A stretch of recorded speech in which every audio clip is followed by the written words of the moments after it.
Empieza a grabarse la sesión. Buenas tardes a todos. Bienvenidos a esta última sesión del Seminario de Sistemas Complejos 2021. Tenemos como último invitado al doctor Elvio Achinelli, quien nuevamente le agradezco por haber aceptado la invitación de dar una plática en nuestro seminario. Antes de comenzar, quisiera dar una breve semblanza del doctor. Él es licenciado en Matemáticas por la Facultad de Humanidades y Ciencias de la Universidad de la República en Uruguay. Estudió el doctorado en la universidad, en el Instituto de Matemáticas Puras y Aplicadas de Brasil.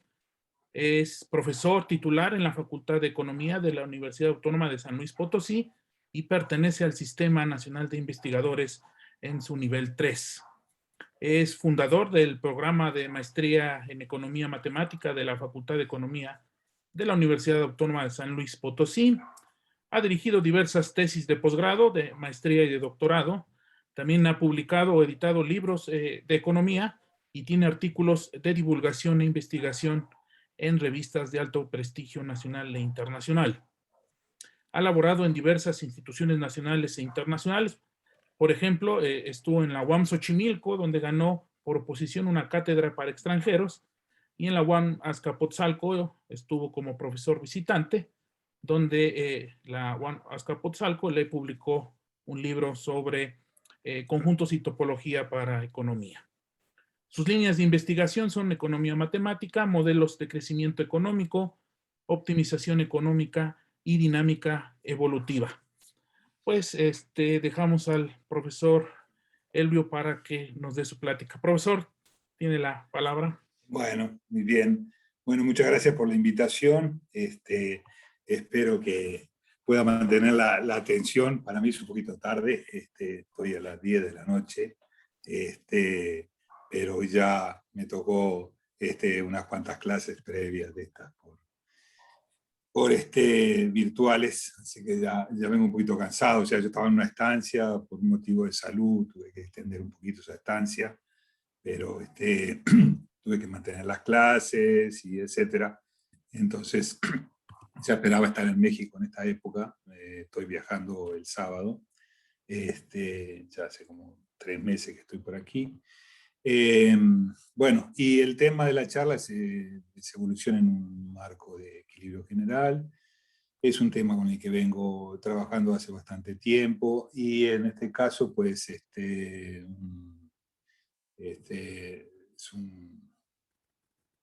escrito esto, es un trabajo conjunto con Humberto Muniz Colorado, que está haciendo un postdoc conmigo en la universidad, en la Facultad de Economía, y bueno, y hemos trabajado sobre este tema. El artículo está publicado en Journal Mathematical Economics, pues creo que en el último volumen, y la novedad que ofrece es un modelo de equilibrio general bastante clásico, pero hay que le agregamos una dinámica un poco sui generis. La dinámica viene de la dinámica del replicador.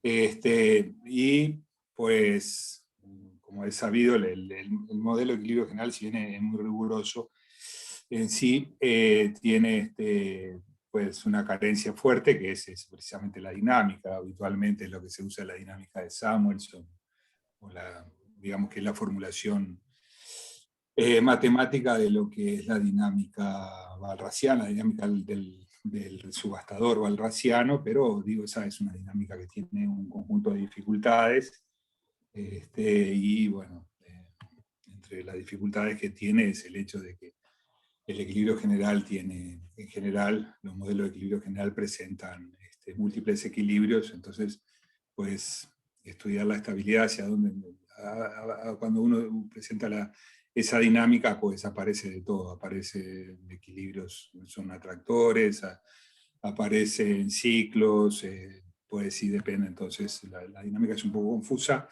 además de que pues caracteriza los precios, el movimiento de los precios solamente por el exceso de la demanda en el propio bien, sin tener en cuenta que los precios muchas veces varían no solamente por la variación de la demanda del bien propio, del bien al que el precio hace cuestión, sino de otros bienes, ¿no? Bienes sustitutos o bienes complementarios, etc.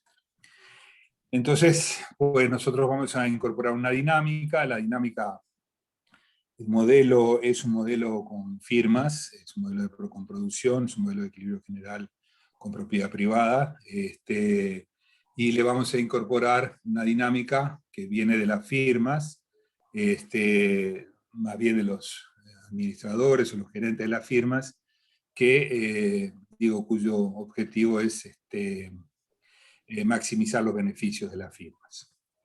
Bueno, les cuento rápidamente cómo sería el modelo, tratando de llegar, indicando lo que es nuevo en el modelo. Básicamente, pues nosotros vamos a trabajar sobre lo que se llama la variedad de equilibrios walrasianos, que está presentada de una forma diferente. Quien introduce estos temas, básicamente es Steve Valasco, quien trabaja en la Universidad de York, y él introduce el tema de los equilibrios, de las variedades de equilibrios, manifold, pero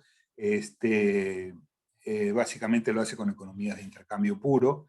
Nosotros extendemos el modelo a firmas y en nuestro caso esas variedades, más que por la distribución del ingreso, de las dotaciones iniciales entre los consumidores, van a quedar caracterizadas por la distribución de las firmas en las distintas ramas de producción. Va a haber un conjunto de ramas de producción y firmas que se distribuyen de alguna forma sobre esa rama de producción, y lo que va a hacer es que rama de producción o conjunto de tecnologías, en realidad, como se quiera ver, lo que va a suceder es que buscando un mayor beneficio, los gerentes van a cambiar la tecnología o van a cambiar la rama de producción, el lugar donde invierten, lo que va a traer aparejado un cambio en la restricción presupuestaria de los consumidores, y que son a la vez los propietarios de las firmas, y consecuentemente eso trae un cambio en el comportamiento de la economía.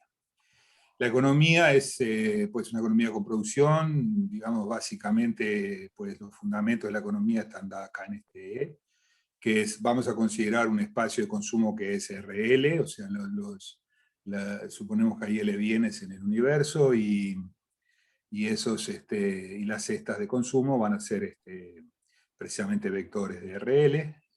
Cada consumidor está caracterizado por una función de utilidad, definida sobre el espacio RL+, en realidad podría especificarse un poquito más. Tiene sus dotaciones iniciales, o sea, una cesta de bienes, donde puede tener de todos los bienes, de algunos bienes, en cantidades mayores o iguales que cero. Obviamente hay bienes que no tienen. Los conjuntos de tecnología que caracterizan a las firmas, están dadas por este C sub K. Y acá introducimos algo que en general no viene en los modelos, que es la distribución, la cantidad de firmas. Esta N grande es la cantidad de firmas que hay en cada rama de producción en un momento determinado. Los tetas u IJ son la participación, como las propiedades de las firmas son de propiedad privada, o sea, son los consumidores, los propietarios de las firmas, o los accionistas, y esto representa la participación del agente iésimo en la firma J, la firma Jésima, ese teta su IJ. Bueno, hay un conjunto finito de agentes, un conjunto finito de firmas. Este sería el conjunto. Las firmas, lo que vamos a suponer es que el número de firmas lo vamos a suponer constante, podría no serlo, pero a los efectos de simplificar un poco todo el mecanismo, vamos a suponer que el número de firmas es constante, aunque pueden cambiar la distribución de esas firmas. O sea, entre las firmas se pueden mover, el NK, digamos, puede moverse, pero la suma, que es este N, de todas las firmas, esa la vamos a mantener constante.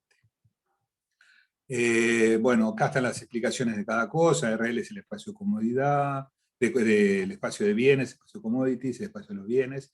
Las funciones de utilidad se suponen que son C2, o sea, dos derivadas continuas. Tenemos K ramas de producción, y están con total de N firmas, pues esta vez. Y bueno, están distribuidas, la N pequeña es la distribución en cada momento, ¿no? O sea, corresponde al porcentaje de firmas que hay en las ramas, en cada rama de producción, en cada momento. Esto se va a mover con el tiempo. Y cada rama bueno, tiene las características habituales de los modelos de equilibrio general. Las ramas, las tecnologías son conjuntos estrictamente convexos y tal. En eso no hay ningún cambio. Asumimos que, bueno, que los planes de producción para ramas diferentes no pueden ser obtenidas como combinaciones lineales de cada rama, pues son como linealmente independientes, es decir, los planes de producción de una rama no son combinaciones lineales de las otras, del resto de las ramas. Lo que significa que hay cada diferentes planes, cada diferentes planes son linealmente independientes, y es natural considerar que el número de industrias diferentes tipos de ramas, no mayor que el número de bienes que hay en la economía, porque cada industria puede elaborar más de un bien, obviamente.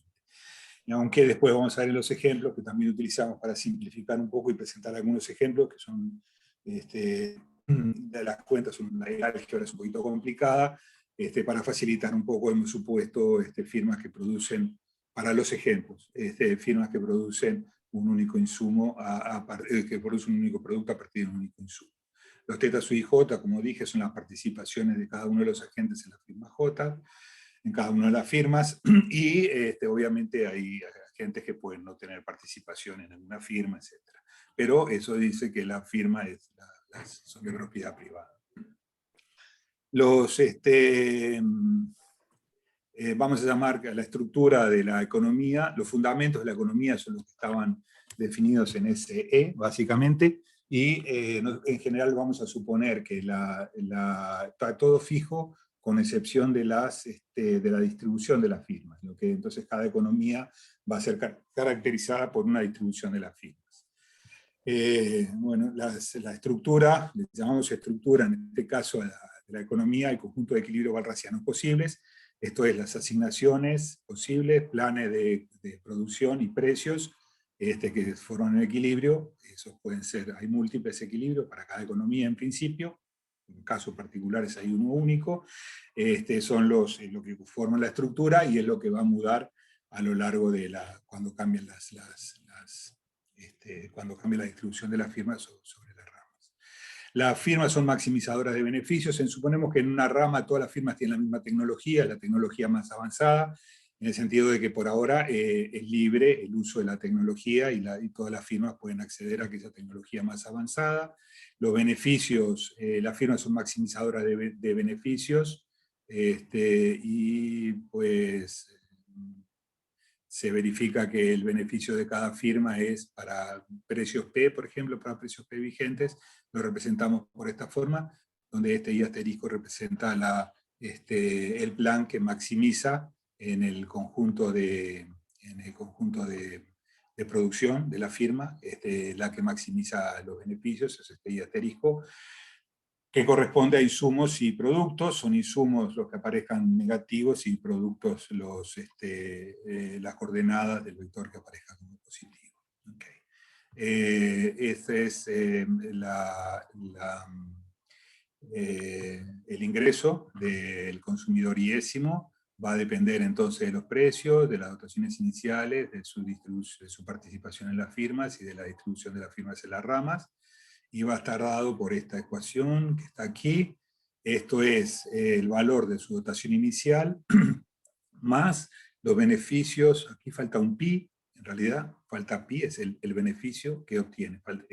Es pi, no i, está escrito un poquito rápido esto. Esto es pi de i asterisco, y es la participación del beneficio. O sea, el individuo inicialmente cuenta con sus dotaciones iniciales, que tienen este valor para ciertos precios P, y la participación en los beneficios de la firma. Acá me falta el pi para decir que es el tanto por ciento que el individuo tiene en cada una de las firmas. Está sumado de j igual a 1 hasta n, donde n es el número de firmas y esto tiene que ver con el número de participación.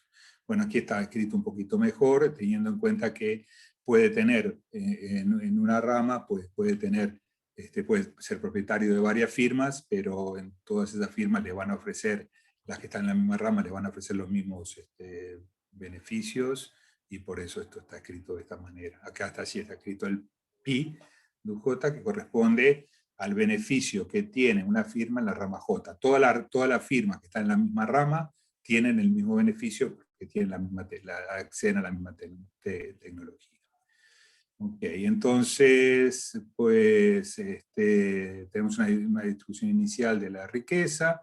Este es W, esto es lo que tiene es RM, porque suponemos que hay M consumidores, cada uno tiene, en tanto que suponemos que estos están todos participando en el mercado, cada uno tiene una dotación positiva. Si tuviera una dotación, por eso el más, o sea, no puede haber ninguno cero. O sea, si alguien tuviera cero ingreso, pues en este caso no participa en el mercado.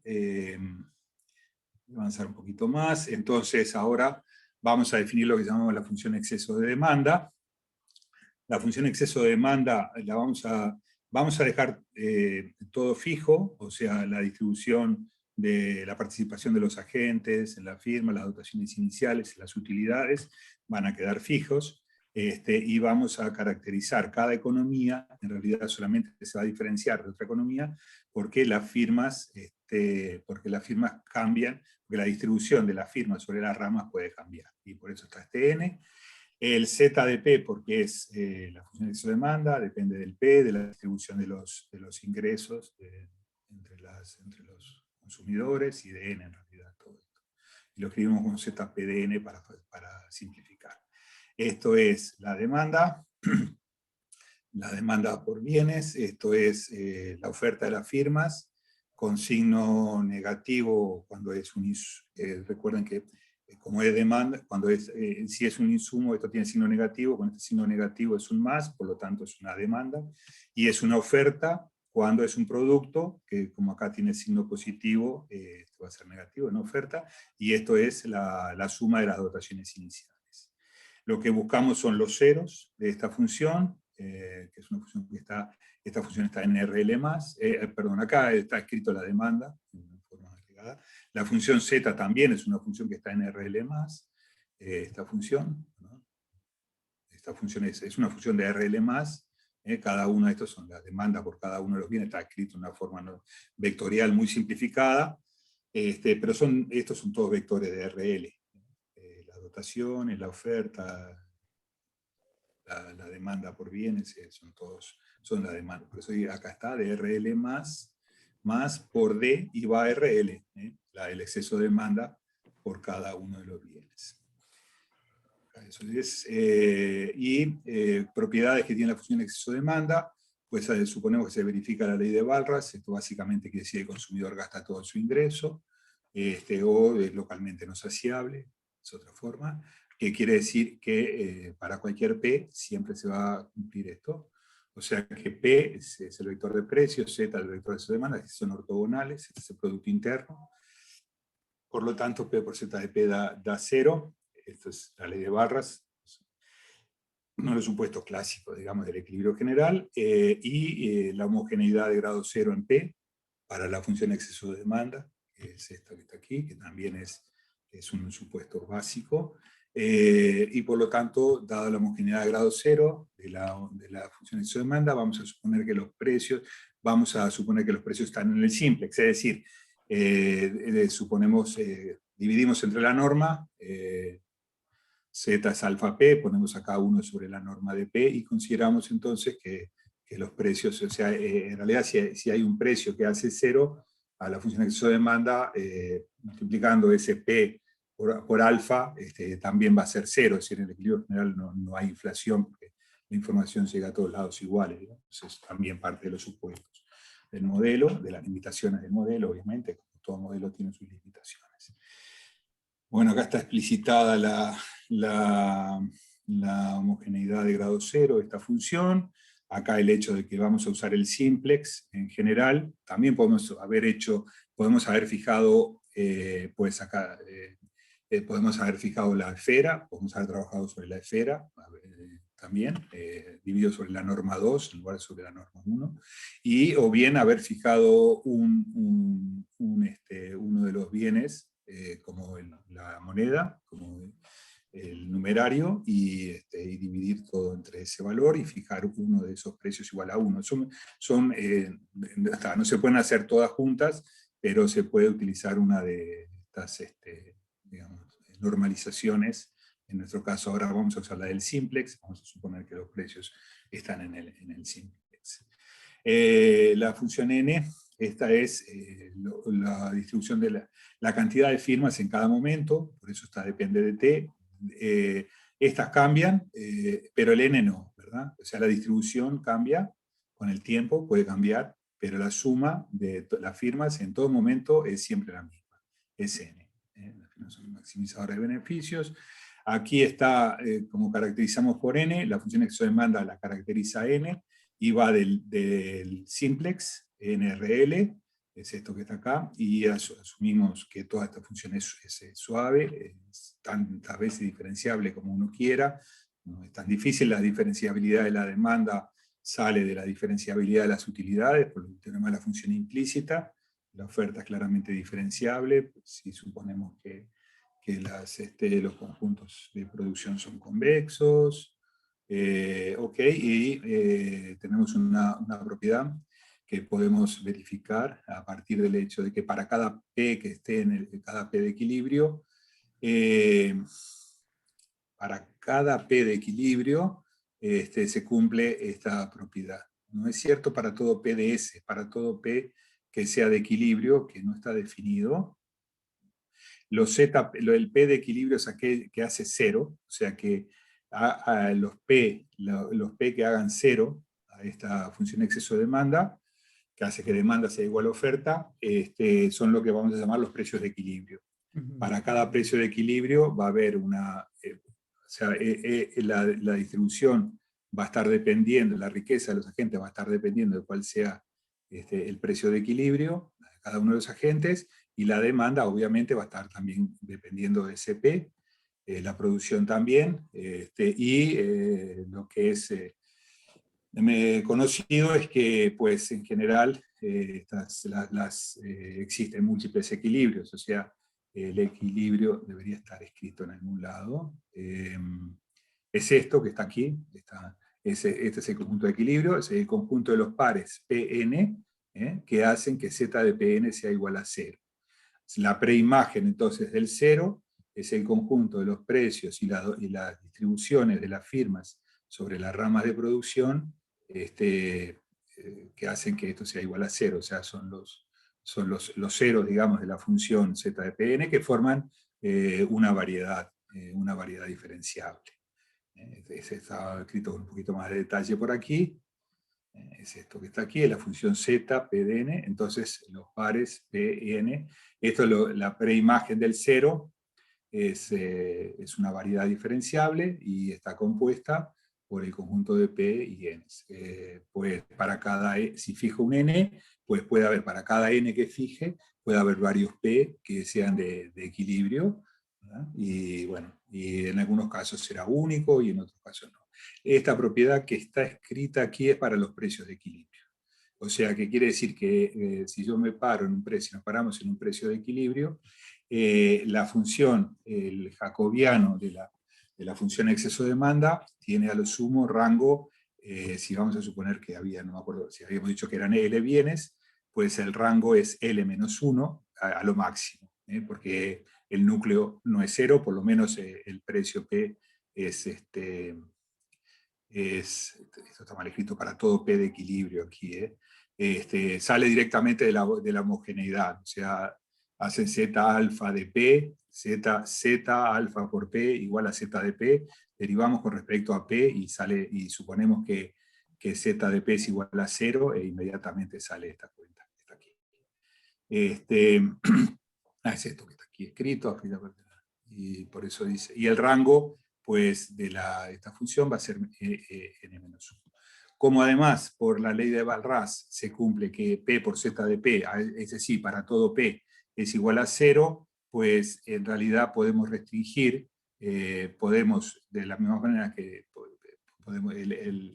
podemos restringir los precios a L-1, ¿verdad? Porque es la suma de no estamos restringiendo en el simplex, es P sub 1 más P sub 2 más P sub L tiene que ser igual a 1, o sea, en realidad depende de L menos 1, y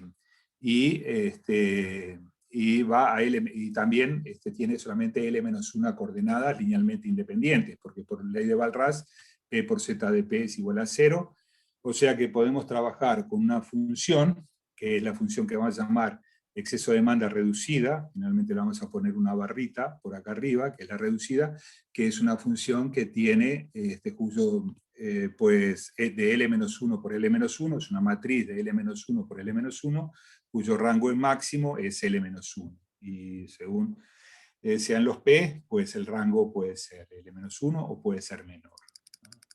Entonces aquí está un poquito mejor dicho todo eso. P es un equilibrio y lo denominamos para P perteneciente al simple es un equilibrio para la economía caracterizada por esta distribución, si solamente si Z de Pn es igual a 0, y esta es la forma de escribir el conjunto de equilibrios, de los precios de equilibrio, son los para n, son el conjunto de los p tales que hacen que esto sea nulo, o sea, son la inversa de esta función. Estos en general son múltiples, o sea, hay propiedades que me caracterizan que sobre hay algunas propiedades que después podemos estudiar, eso es un trabajo que hicimos posteriormente, caracterizar exactamente cuándo hay multiplicidad de equilibrio y cuándo hay unicidad de equilibrios. Eso está publicado en otro trabajo previo. Y bueno, y ahora vamos a caracterizar lo que llamamos las economías regulares y singulares. Me voy a saltear un poquito la parte más matemática, que supongo que conocen bien, y vamos a... déjenme un poquito... bueno, creo que debo tenerlo por acá. Bueno, vamos a decir que... parece que no me voy por saltear todo como querría. Bueno, a ver, vuelvo un poquito para atrás y lo hago a partir de acá, que creo que es más fácil. Cuando caracterizamos esta función con de L-1 por L-1, como decíamos, ¿no? Que por el hecho de ley de Walras y homogeneidad, podemos pensar que el jacobiano es de esa matriz, el jacobiano de esa función es una matriz de L-1 por L-1, vamos a decir, fijado un n, vamos a decir que un precio es regular si el rango de esa matriz, evaluada en ese precio, P, es igual a L-1, y decimos que el rango es que el precio es un precio singular si el rango es menor que L-1. Dado que puede haber multiplicidad de equilibrios, una economía regular se caracteriza porque todos sus precios de equilibrio son regulares, mientras que son valores regulares, son regulares, ¿sí? Dije bien, son regulares, son puntos regulares, mientras que una economía la vamos a llamar singular si al menos uno de sus equilibrios es singular. Un teorema, bueno, podemos... por teoremas, es una extensión del teorema de Sar, el conjunto de las economías singulares es de medida, es un conjunto magro, mientras que el conjunto de las economías regulares es un conjunto siempre denso, por lo cual las economías singulares en principio, vamos a decir así, son muy poquitas, pero como vamos a ver, las economías singulares juegan en nuestro modelo un papel muy importante. Lo que sucede es que cuando la economía es regular y hay algunas modificaciones en la distribución de las firmas, los cambios en la estructura de la economía pues no son muy graves. Cuando estamos ante la economía está parada, digamos, en un equilibrio singular, cualquier modificación, por más pequeña que sea, en la distribución de las firmas, hace que los cambios sean abruptos. Eso es lo que nosotros le llamamos las crisis económicas, y lo que tiene la ventaja, el modelo así definido, es que podemos definir las crisis de la economía no a partir de factores exógenos, sino a partir de factores endógenos. Es decir, la crisis depende, en definitiva, de las particularidades de la función exceso de demanda y de sus posibles equilibrios. Y los cambios abruptos se producen porque hay cambios en la la estructura, hay cambios en los fundamentos de la economía, en particular lo que a nosotros nos interesa son cambios en la distribución de los ingresos, en la distribución de las firmas, y esas modificaciones pequeñas en la distribución de las firmas hace con que los cambios sean muy abruptos, inesperados, irreversibles, etcétera, etcétera, aunque en principio, digamos, esas posibilidades son pocas, esas son pocas las posibilidades de encontrarnos con equilibrios singulares, porque como ya dije, las economías singulares son un conjunto de medidas cero. Bueno, ahí está hecho todo esto. Déjenme avanzar un poquito.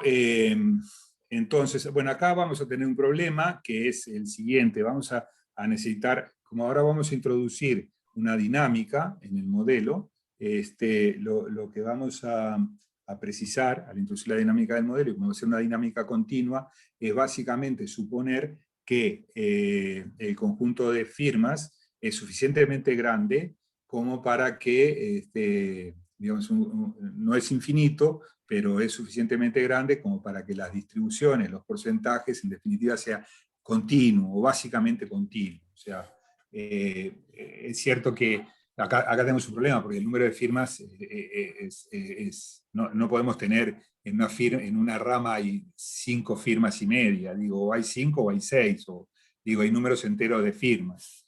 Pero nosotros, para poder introducir una dinámica continua, vamos a considerar que, o extendemos, digamos, de alguna manera extendemos la función z, la función de exceso de demanda, la extendemos continuamente, o bien, pues es eso, en definitiva admitimos que hay un continuo de firmas, digamos, básicamente, es eso. Después podemos ajustarlo un poquito más. Eso, la posibilidad de extenderlo, pues ha sido parte de una discusión que hemos tenido con uno de los referees, pero digo, es una cuestión que se hace habitualmente en economía, porque digo, cuando uno considera la población, pues si estamos considerando la población nunca es un continuo, digo, hay 3.500.000, 35 habitantes o 36 habitantes, nunca hay 35 y medio, pero sin embargo las tasas de crecimiento o la población siempre se considera continua, es decir, eso no va a afectar al modelo. Y en los casos que lo afecta, que lo vamos a ver cómo podría ser, pues podemos dar una explicación razonable de lo que está sucediendo cuando eso pasa. Por eso esta parte se llama una tensión continua de la función exceso-demanda, que nos va a permitir extender continuamente, considerar a la función de demanda definida sobre un continuo.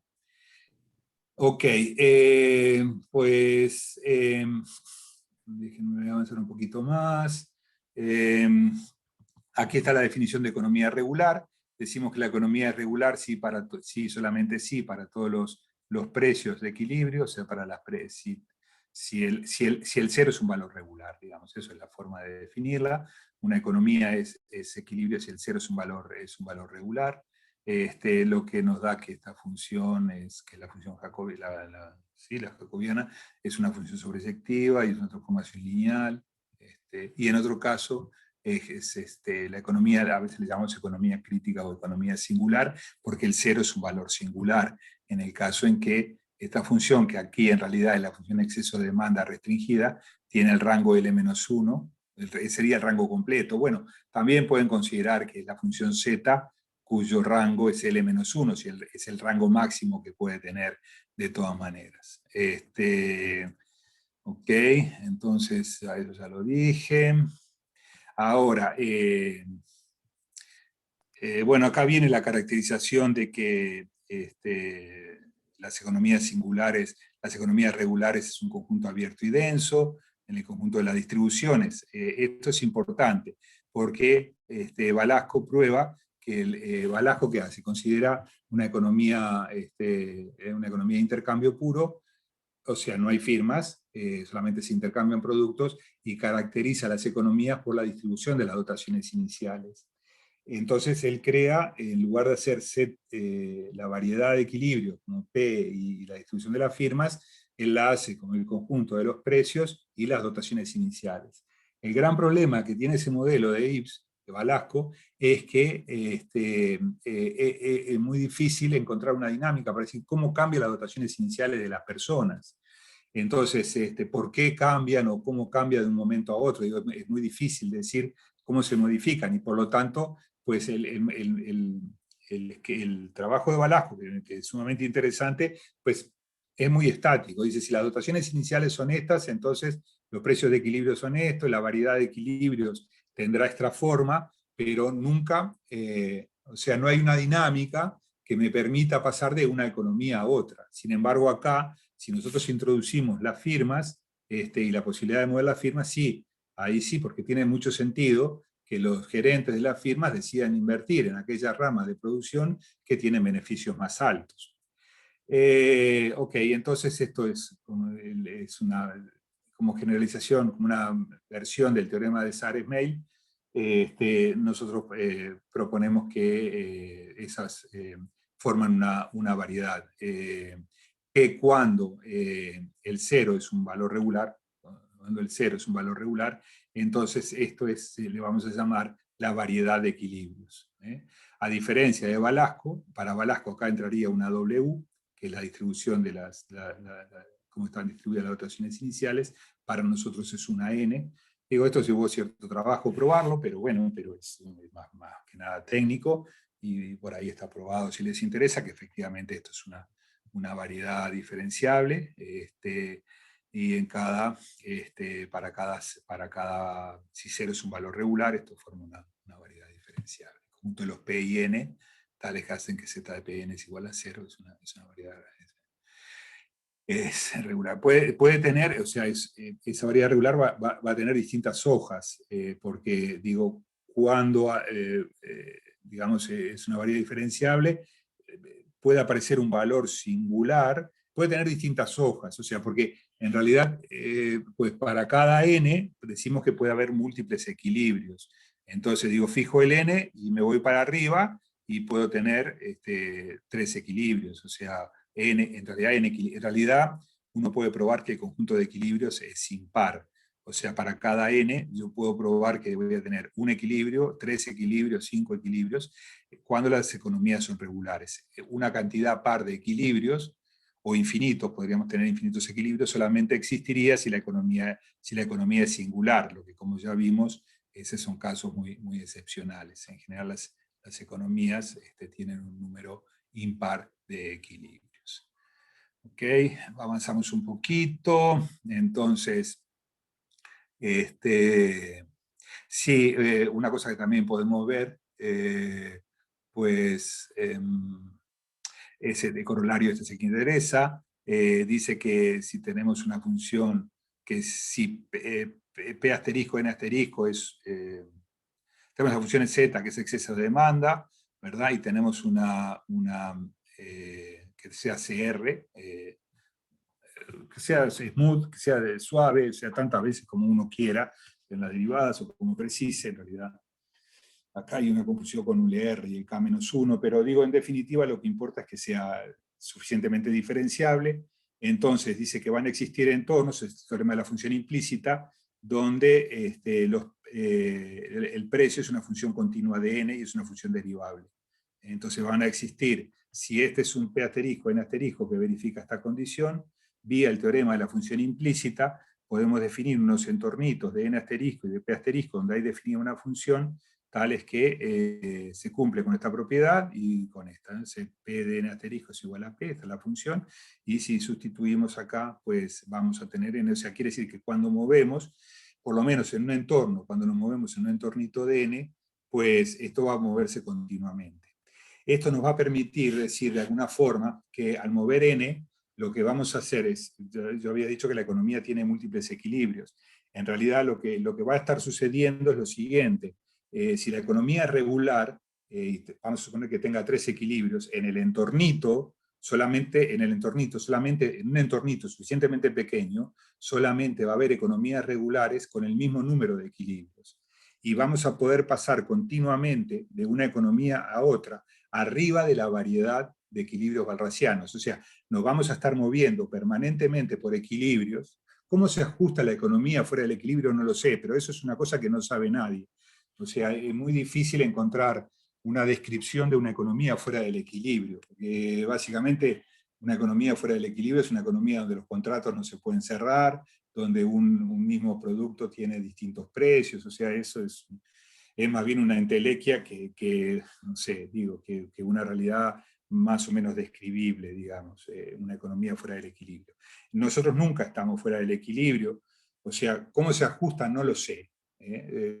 Básicamente, bueno, hay como un gap ahí, modifica la distribución y inmediatamente la economía se pone en equilibrio o hay un gap que no lo puedo describir, pero se va a mover los precios y N, cuando se mueve N, en ese entornito, pues se van a mover los precios y siempre sobre la variedad de equilibrio. Y va a haber un tránsito continuo, la posibilidad de un tránsito continuo en el entornito. ¿Hasta dónde podemos seguir? Bueno, hasta que aparezca una singularidad. Cuando aparezca una singularidad, pues eso deja de ser, pues nada, ya no hay tránsito continuo. O sea, ahí sí, cuando aparece la singularidad hay un salto brusco. Ya no es necesariamente, o sea, en realidad uno puede probar que el número de equilibrios de la economía es localmente constante. Es decir, y solamente cambia cuando hay una singularidad. Entonces, por eso es que también las singularidades son importantes. Si la economía tiene tres equilibrios, mientras no aparezca una singularidad, pues vamos a estar en equilibrio. Vamos a tener el mismo número de equilibrios. Cuando aparece la singularidad, pues el número de equilibrios va a cambiar. Bueno, yo no los quiero aburrir mucho. Déjenme avanzar un poquito, pues esto es una parte importante. Bueno, en un entornito las economías van a ser regulares y podemos caracterizar las economías singulares precisamente por lo contrario. O sea, en todo entorno, o sea, si tenemos una economía regular, por lo menos hay un entorno suficientemente pequeño donde todas las economías, esas que se obtienen moviendo N, van a ser regulares. En el entornito todas las economías son regulares. Ahora, cuando tenemos una singularidad, en un entornito de una singularidad siempre va a haber una economía regular, porque las economías regulares son densas, son siempre densas, entonces densas y abiertas. Digo, entonces siempre vamos a tener en un entornito de una economía singular, vamos a tener una economía regular. No quiere decir que no pueda haber otras singulares, pero va a haber por lo menos una regular y eso lo diferencia. Ahora, vamos a tratar de hablar un poquito de la dinámica. Bueno, esto es el comportamiento de las economías regulares y singulares, básicamente es lo que ya hablé, sobre cómo se comportan esas economías. Cuando es regular es una variedad suave, pues listo. Seguimos, avanzamos un poquito más. Acá sigue habiendo propiedades.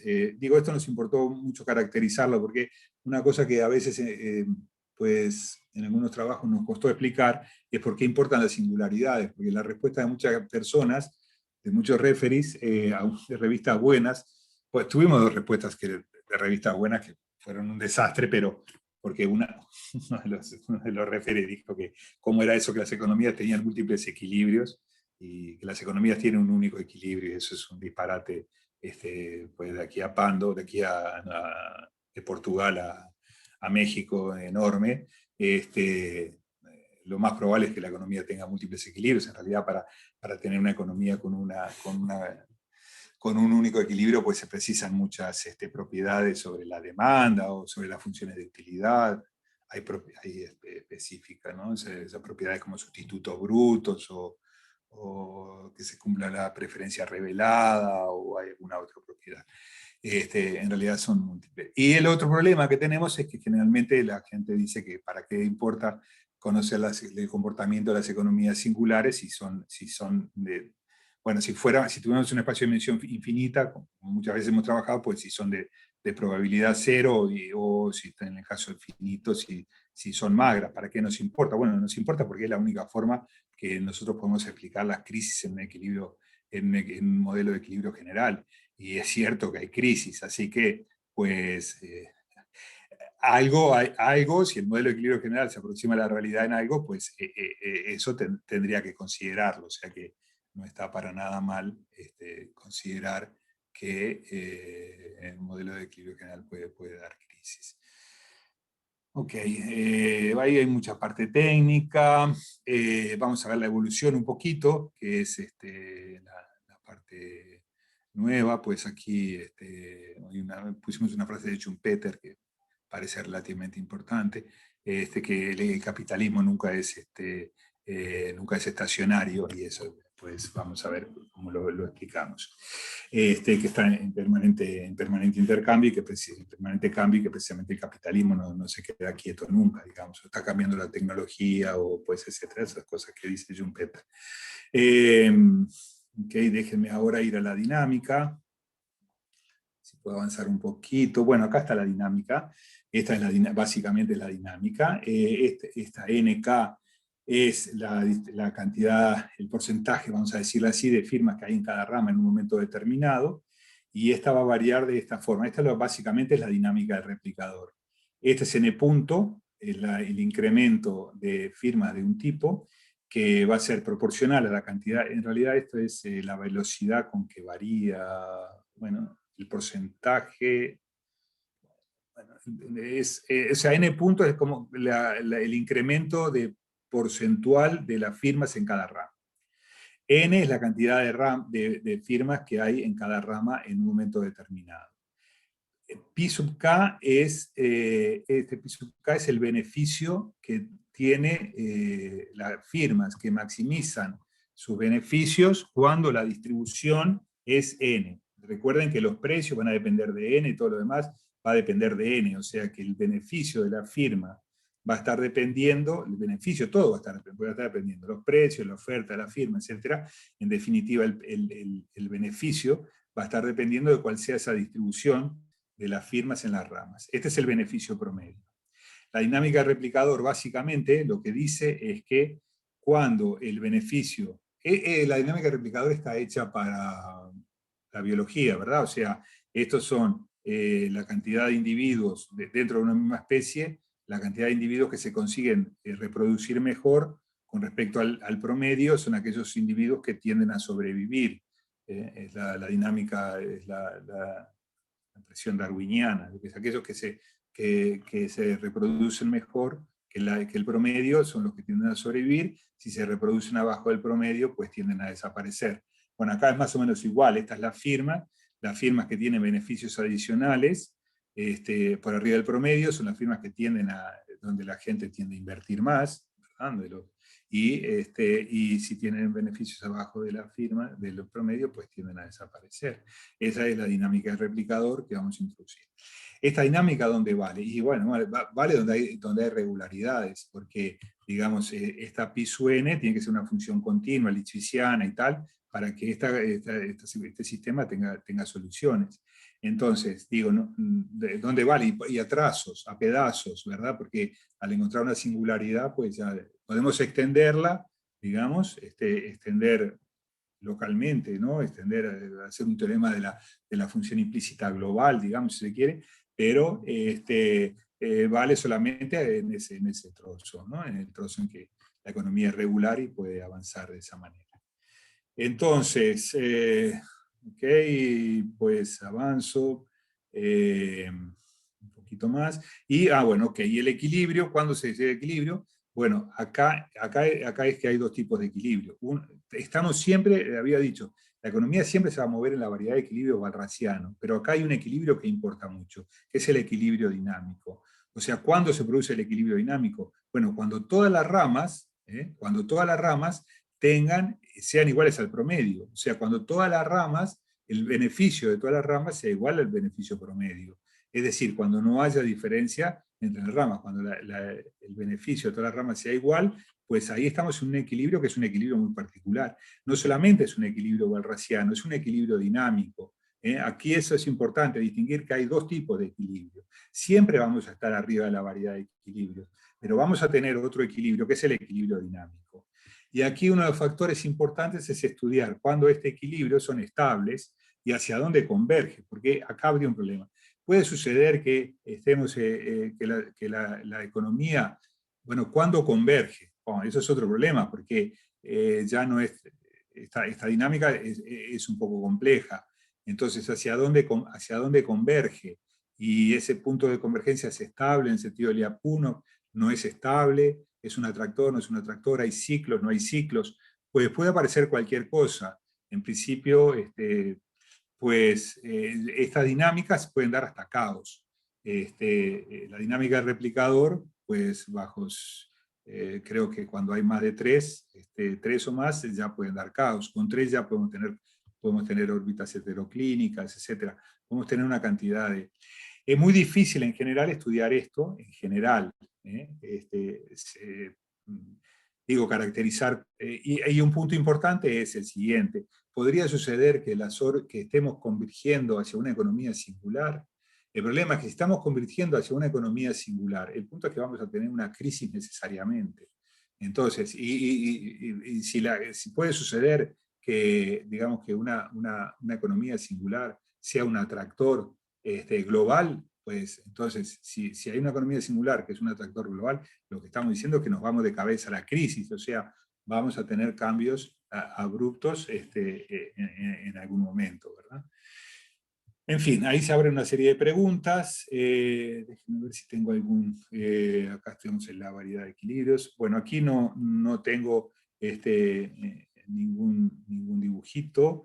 Déjenme ver solamente si les presento solamente algún dibujito para terminar ya y no aburrirlos más. Creo que por acá debería de haber algún dibujito de las economías. Esperemos que sea este. Aquí está. A ver si puedo ver algunos de los dibujitos que hicimos. O sea, en general, ¿con qué trabajamos? Bueno, aquí están. Aquí hay una dinámica de replicador, no sé si llegan a ver aquí. Esto solamente trabajamos con dos tipos de firmas, ¿verdad? Con dos tipos, sí. Un modelo sencillo, porque para hacer los ejemplos, aquí teníamos firmas de un tipo, firma de tipo 1 y firma de tipo 2, o sea, por eso la dinámica queda un poquito más sencilla, es esta la dinámica de replicador para esos casos, o esta que está aquí. En este dibujito, por ejemplo, veíamos, aquí están, en la franja azul, es cuando las firmas de tipo 1 tienen beneficios superiores a los de las firmas de tipo 2, que son los rojos, ¿verdad? Estos son los beneficios del tipo 2, y esto acá punto, esta sería la demanda, y el problema es que, las firmas se van a poder, o el equilibrio, pues sí, de la demanda. Entonces, si estamos en una posición por aquí, si la distribución de las firmas es esta, pues entonces las firmas rojas van a querer ser azules, porque tienen un beneficio adicional, hasta que llegamos a este punto, que es el punto en que se estabiliza. El hecho de que está corrido es uno de los factores que habíamos visto, lo que pasa es que acá no nos da un número entero, entonces es un problema, porque justo donde se cruzan, vamos a decir, correspondería, no hay una, serían 4 firmas y cuarto, y entonces pues no es exactamente un número entero. Cuando eso pasa, y esa es una interpretación interesante que hemos dado, lo que sucede es que la economía no llega a quedar nunca en equilibrio. O sea, nunca va a alcanzar el punto de equilibrio, entonces van a estar pasando.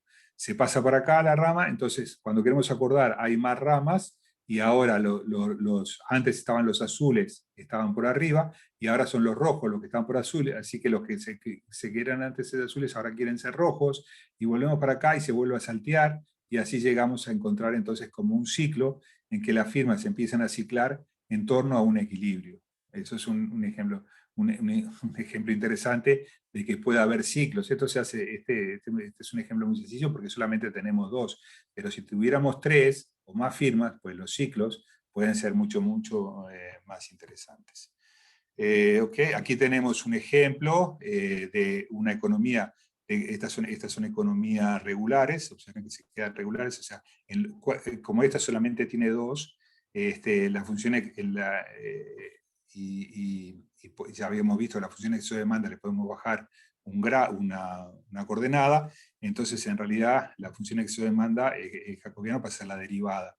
Como en los puntos que se anula, esta derivada es distinto de 0, pues esta es una economía regular.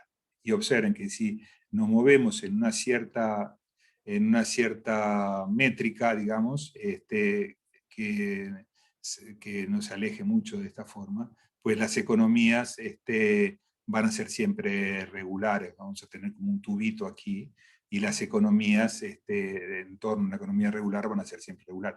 Tiene que ser un poquito grande para que la curva haga aquí y se pare, por ejemplo, toque el mínimo lo alcance en el cero, aquí el mínimo lo alcance en el cero, entonces ahí la economía esa será singular.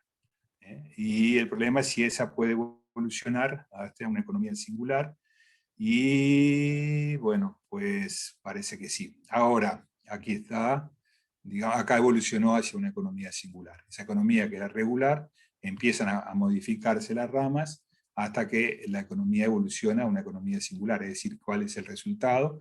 Es que como resultado de las firmas, del movimiento de las firmas, podemos llegar a economía singular y a las consecuentes crisis. Acá se me transformó, hay una única economía singular, o sea que si aquella dinámica empieza a converger hacia este punto, pues se viene todo para la economía singular. Desde el punto de vista del bienestar, y con esto termino, o sea, ¿qué pasa con los consumidores? Acá hay un problema como de comportamiento dual. Los gerentes hacen una cosa, no se preocupan por el consumo, vamos a decir, los gerentes solamente se preocupan por maximizar el beneficio y no se preocupen por cómo repercute en los consumidores. Aquí vamos a ver que según el consumidor sea propietario de una firma u otra, va a modificar su función de utilidad, va a modificar su bienestar.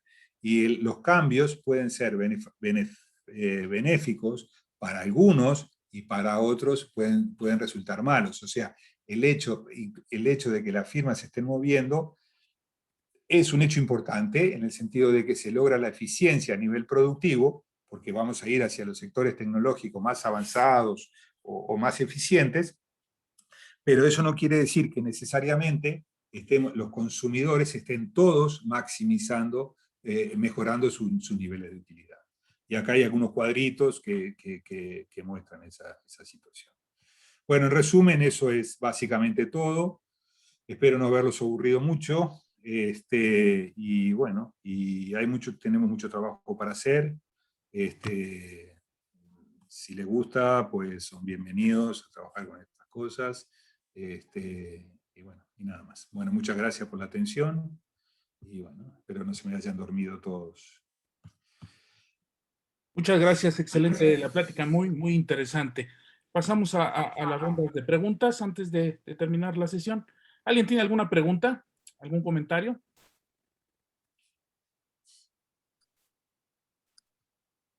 ¿No?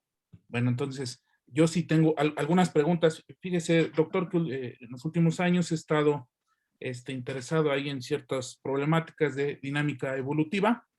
Y sobre el tema que planteó hoy de equilibrio ahora en un término dinámico, ¿existe alguna caracterización de economías que bajo la dinámica del replicador convergen a alguna economía en crisis?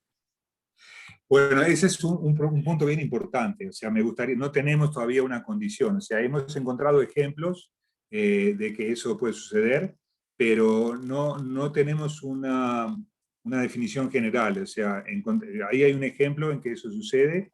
O sea, teníamos una economía regular, se empiezan a modificar las firmas y cuando queremos acordar, pues va a ir evolucionando toda una economía que tiene un único equilibrio y que ese equilibrio es singular. Quiere decir que ese singular, lo que todavía no sabemos es lo siguiente: si el equilibrio singular es estable, ese es el otro problema. Si un equilibrio singular puede ser estable, ese es un problema que tenemos. Parecería que sí, que ese equilibrio singular es estable en el sentido de Lyapunov y es más, es asintóticamente estable.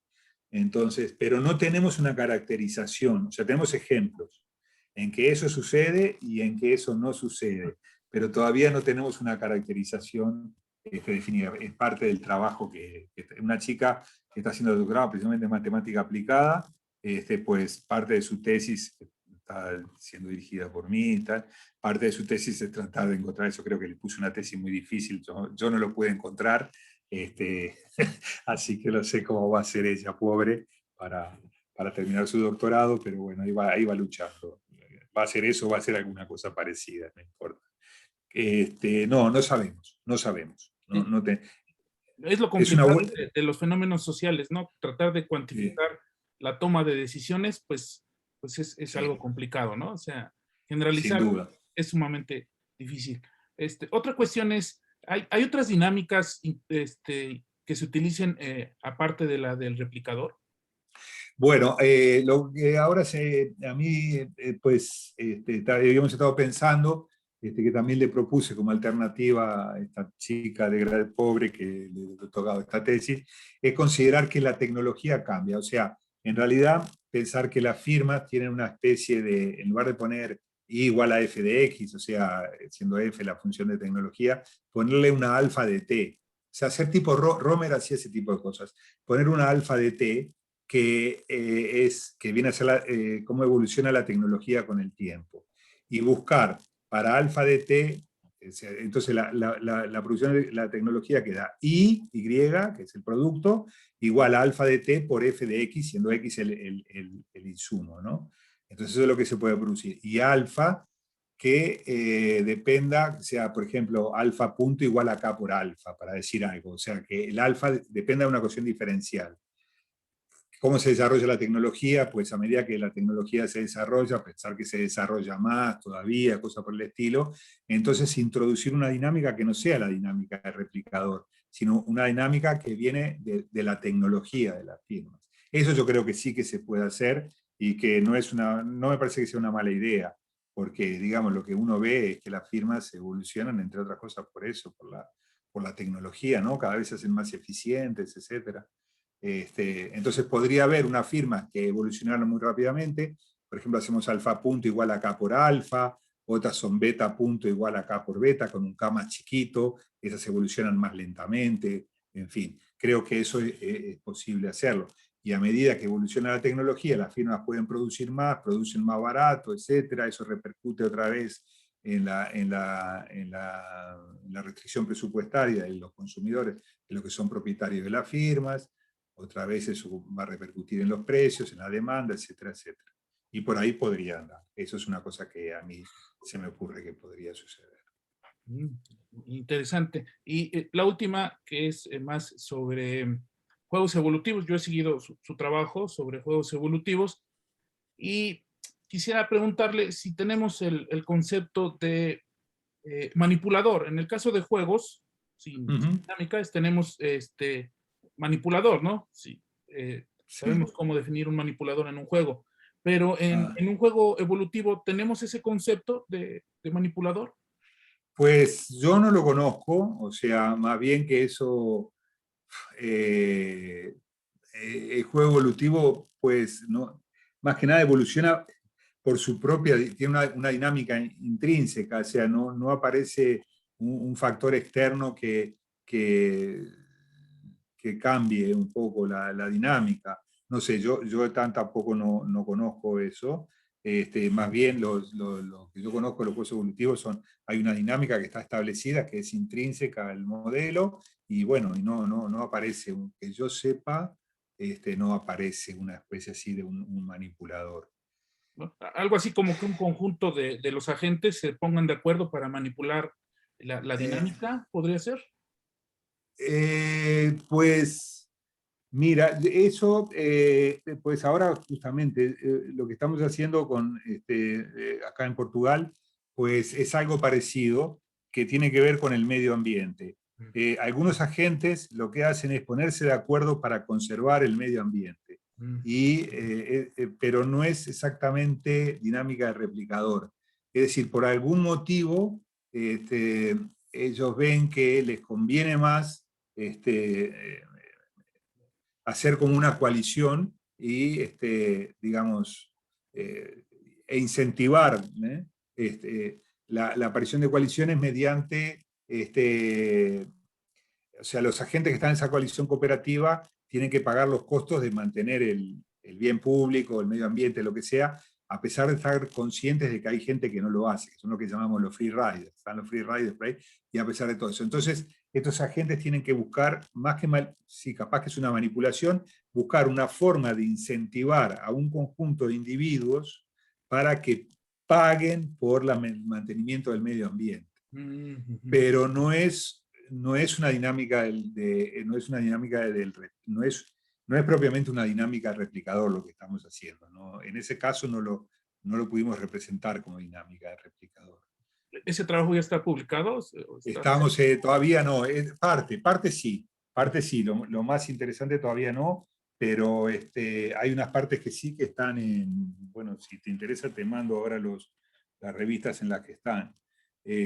Son tres trabajos diferentes y este último que viene a resumir un poquito todo lo hecho, y agrega un poquito más. No sé si estás haciendo esto una paradoja que se llama paradoja de Barrett, que dice que cuanto más urgencia tenemos en conservar un bien, más utilidad nos da ser free rider, o sea, dejar que otros lo hagan, Sí, sí. dejar que otros conservan y nosotros vivimos de lo que los otros hacen. Okay. Sí, mi cuestión viene por lo que sucedió hace poco en finanzas, ¿no? Que un grupo de personas manipularon el mercado, Claro, sí. hicieron entrar en crisis algunas instituciones. Poder modelar ese tipo de fenómenos sería muy, muy interesante. Pues yo creo que sí que se puede. No sé si exactamente con la dinámica del replicador, pero ese tipo, o sea, ese tipo de manipulación, más bien por el lado de incentivos, ¿no? Tengo entendido que mucho de eso, el problema fue porque se premiaba por la cantidad de créditos que dabas, entonces la gente daban créditos a cualquiera, porque el tipo tenía un premio por los premios, pues el ejecutivo del banco pues tenía premios por la cantidad de créditos que otorgaba. Entonces el tipo otorgaba premios, créditos de cualquier manera, ¿no? A quien sabía que no iba a pagar, igual le otorgaba un crédito. Y bueno, eso por lo del lado de los incentivos, yo creo que todo eso sí se puede modelar. O sea, yo creo que sí. Ahora, no sé exactamente cómo, no lo sé. Digo. Como tú sabes, estos problemas sociales son cada vez más complicados y pues a veces intentar hacer un modelo pues simplifica mucho, ¿no? Algo que es realmente complicado, pues los modelos a veces lo simplifican mucho, pero bueno, no hay más remedio que hacerlo de esa forma, ¿no? No hay otra forma. No sé. Bueno, y ya para terminar, doctor, que nos pueda dar alguna recomendación de referencias para los compañeros de ciencias sociales que estemos interesados en comenzar a estudiar dinámica evolutiva. ¿Cuál considera usted que Sí, son las referencias básicas? a mí me gusta mucho un libro que se llama Evolutionary Theory, que es de Weibull. Es un libro a mí me gusta mucho. Es una presentación muy clara, muy clara, que tiene toda una parte introductoria de teoría de juegos y después va, pero rápida, o sea, va a lo que precisa realmente y después va toda a la dinámica evolutiva. Pues es muy lindo. Después hay otros libros un poco más, ya más matemáticamente más complicados, pero yo creo que ese, ahora que se me viene a la cabeza el de Weibull, es el que a mí me resulta más interesante, y sobre todo es muy de la biología, pero las aplicaciones a la economía surgen inmediatamente, o sea, no hay que pensarla mucho. Y el libro está Evolutionary Game Theory, y de Weibull, es un sueco. Es muy bueno. Realmente yo recomiendo ese texto. Ok, Si tuviera que muchas gracias, recomendar uno. doctor. Pues ya hemos Al terminado contrario. nuestro seminario. Bueno, Muchas gracias por su participación, doctor. no, al contrario, ¿Alguien más tiene alguna felicitaciones. pregunta, algún comentario?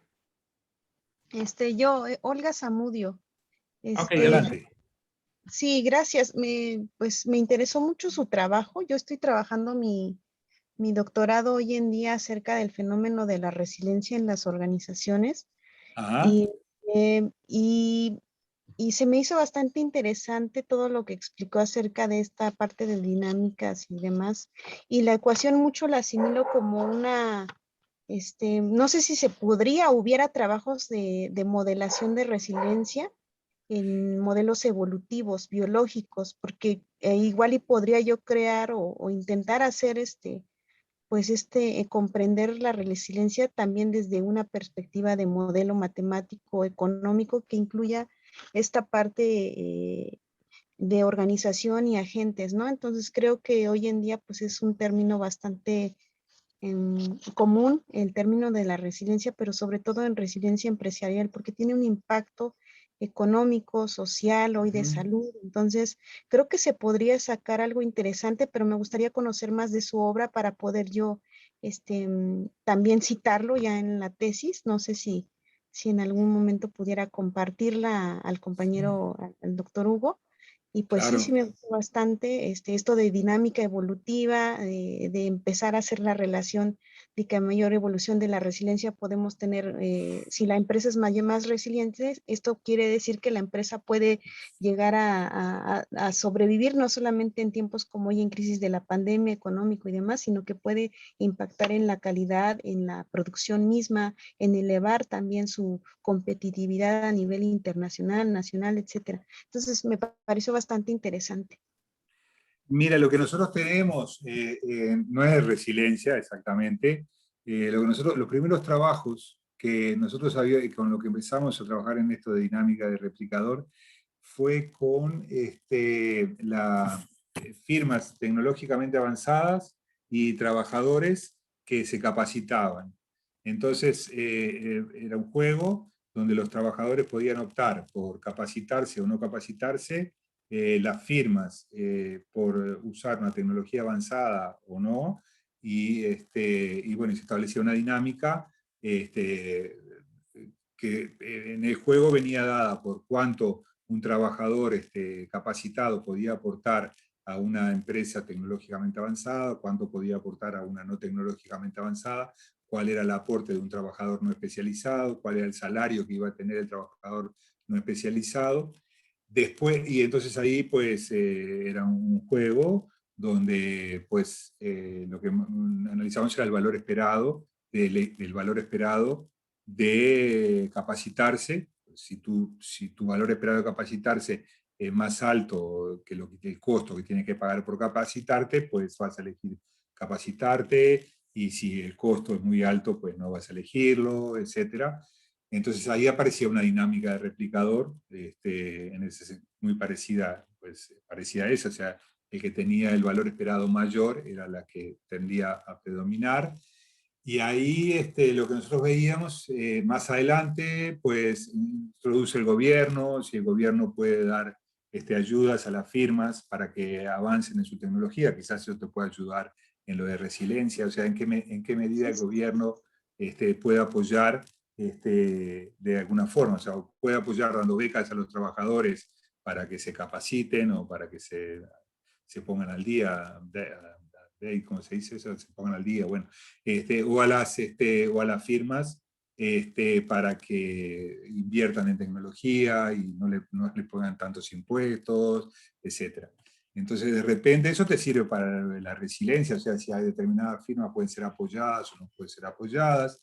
Eso, pues, yo si quieres yo te mando esos artículos, los que Sí, están doctor, súper publicados, te digo dónde interesante. están y capaz Ujú. que te pueden interesar. ¿Sí? Yo se los mando al coordinador. No lo hago ahora, pero y si no lo llegara a hacer, pues me mandas un correo y que me olvidé. Pero sí, con mucho gusto te los mando, te los hago llegar. El problema es que mañana, tengo mañana un día un poquito ocupado con algunas cosas que tengo que terminar acá y el sábado viajo. Espero Ok. ya estar el mismo sábado en San Luis y un poco más tranquilo la semana que viene. Y pues, si no te lo llegó el lunes o el martes, por favor me escribes, y es porque me olvidé o porque lo que sea, pero con gusto te los hago llegar, sí. Sí, doctor, muchas gracias. De nada, de nada, de nada. Ya compartí en el chat el correo del doctor Echinelli por si alguien Ahí está, por favor, sí, me mandan un quiere correo y escribir. yo respondo. Tema Sí, bastante sí. interesante, bastante actual. La dinámica evolutiva está presente en muchos modelos actualmente y está pegando fuerte Sí, sin en los duda. últimos años, ¿no? Es la novedad, me parece, Eh, dentro de los modelos en las ciencias sociales. sí, sí, Este, sí, sí. muchas gracias, doctor. ¿Alguien Al más? ¿Alguna otra contrario, pregunta? No sé si la doctora Regina quisiera dar unas palabras para terminar este seminario. Sí, muchas gracias, Hugo. Pues de nuevo, muchas gracias, doctora Chinelli, por habernos acompañado. Y pues una felicitación a Hugo por este esfuerzo que hace, ya van 2 años seguidos que logramos llevar a buen término este seminario de sistemas complejos. Y pues bueno, agradecerles a todos su presencia, que nos hayan acompañado un año más y pues esperemos vernos el próximo también. Muchas gracias. Bueno, a las órdenes, muchas gracias y bueno, gracias por haberme invitado a participar en el seminario. Muchas gracias a todos por haber participado. Doctora Regina, muchas gracias. A mis compañeros de modelación, igual muchas gracias por haber estado aquí con nosotros. Leo, al profe Mancilla, a la profesora Hortensia y por supuesto a la jefa del área, la doctora Regina, que también siempre han estado apoyando este seminario. Muchas gracias a todos, que estén bien, nos estamos viendo. Hasta luego, buenas tardes. Gracias, Buenas hasta tardes. luego. Buenas tardes. Gracias. Hasta luego, Buen viaje. doctor. Gracias.